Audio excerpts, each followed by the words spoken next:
संपत्ति की एक बड़ी सीमा है कि वो आपको सुख तक ले जाएगा। और दुनिया में कोई भी व्यक्ति आज तक कभी भी शिखरों पर जिया नहीं।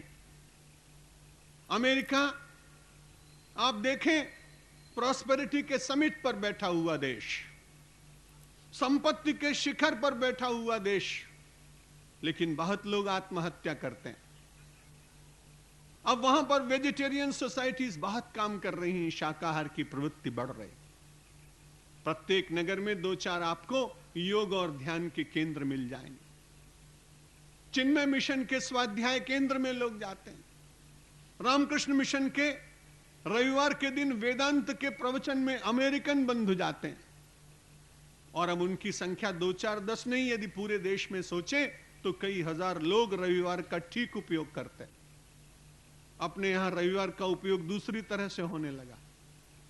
जिस दिन प्रातःकाल उठकर सूर्य भगवान का दर्शन करना चाहिए, इसीलिए तो रविवार है। और आदित्यवार के दिन, भास्करवार के दिन, रविवार के दिन लोग शाम को पहले ही बोल देते हैं कि कल जल्दी मत जगाना, कल रविवार। विचार करिए, थोड़ा चिंतन करने की आवश्यकता है। जीवन की पद्धति को सुधारने की आवश्यकता है।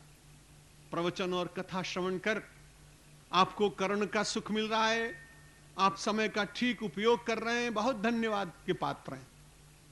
लेकिन जीवन की इस पद्धति में थोड़ा सा मोड़, यदि इसको लाने का प्रयत्न किया जाए।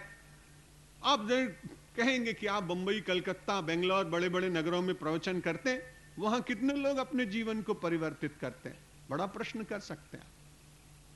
लेकिन मैं तो ऐसा मानता हूं, जिस नगर में से जहां से प्रारंभ हो, यह कोई समाज के परिवर्तन का ठेका किसी बड़े नगर ने तो लिया ही नहीं।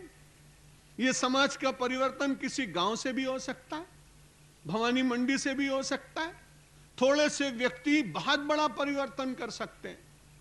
आज से 70 वर्ष पूर्व देश के एक सामान्य परिवार में उत्पन्न हुए ब्राह्मण श्रेष्ठ डॉक्टर हेडगेवार जी ने कभी सोचा था कि उनके द्वारा यह रोपित छोटा सा पादप पूरे समाज के बीच में, विद्यार्थियों के बीच में, श्रमिकों के बीच में, राजनीतिज्ञों के बीच में, इतिहासविदों के बीच में, पुरातत्व के क्षेत्र में शोध करने वालों के बीच में, यह मेरा छोटा सा पौधा इतनी शाखाएं बना करके और सबको शांति और सुख का रास्ता बताएगा? कभी सोचा?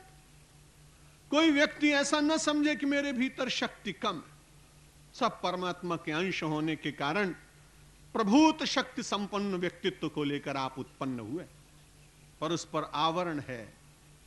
और आवरण हट जाए तो व्यक्ति को तो बड़े सहज रूप से आवरण के पीछे जो कुछ है उसका तुरंत दर्शन होता है। कई बार आपने नाटक देखे होंगे, कोई राजा का नाटक होता है, एक बड़ा अच्छा सा पतला सा जीना सा एक पर्दा डाला होता है, समय निश्चित होता है, सूत्रधार उस समय आएगा, अपनी उंगलियों के साधारण इंगित के द्वारा और उस पर्दे को हटा देगा और पीछे जो कुछ है दिखाई पड़ जाएगा। आपकी जिज्ञासा शमित होती है, आप दृश्य देखने लगते हैं।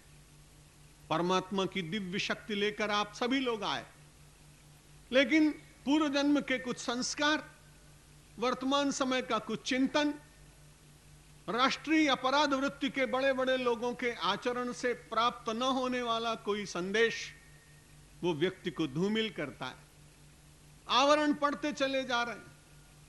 केवल सत्संग के द्वारा एक आवश्यकता है, अनुभव करें, आवरण को हटाऊंगा।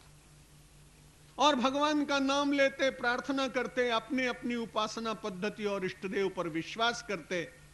जहां संशय हो गया है वहां श्रद्धा कर लीजिए, और जहां श्रद्धा बढ़ गई है वहां संशय कीजिए। यह जगत संसार किसी को पूरी तरह से सुख कभी नहीं दे सका, लेकिन जगत को बहुत सत्य मानने वाले लोगों के सुखी जीवन का बारंबार प्रदर्शन मानव के मन में संशय वृत्ति जगा रहा। आवरण नष्ट हुआ तो आपको अपने स्वरूप का दर्शन हो जाएगा। वेदांत में अपने स्वरूप का दर्शन करना श्रेष्ठ है, सामान्य जन उसको स्वीकार नहीं कर सकता। इसलिए कलयुग का मार्ग भक्ति का सरल मार्ग। भगति करत बिनु जतन प्रयासा कि संस्कृति मूल अविद्या नाशा।